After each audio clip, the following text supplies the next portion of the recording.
Parce que souvent, en tant que parent, on veut rassurer son enfant, on le voit triste, il est en stress, tout de suite on lui dit que c'est rien, on lui dit que ça va passer, on lui dit que ça n'existe pas, etc.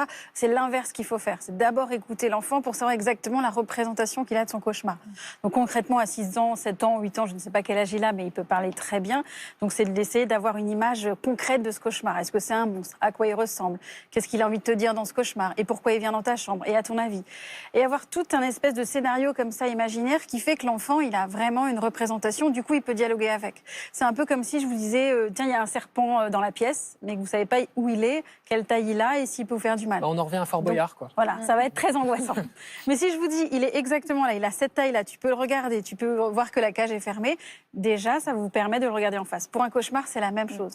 Donc concrètement, avoir même un dessin, si l'enfant a envie de dessiner, peu importe, mais d'essayer d'avoir une représentation donc réelle, donc la représentation qui fait peur, on va dire le monstre pour schématiser, et ensuite on l'aide à changer cette image mentale. Donc on dialogue avec lui. À ton avis, s'il n'est pas beau, peut-être que vraiment il n'a aucun ami. Quand on pourrait l'aider pour avoir une meilleure aspect. Dire ça n'existe pas, on le rend réel pour pouvoir s'en débarrasser. Une fois qu'il a nommé son cauchemar, son corps a encore besoin d'être rassuré. Kalinou offre cette sécurité physique que les mots seuls ne peuvent pas donner. Une pression apaisante qui dit à son système nerveux « le danger est passé, tu peux dormir ». Rassurer son corps, pas que sa tête, avec evoluchild.com.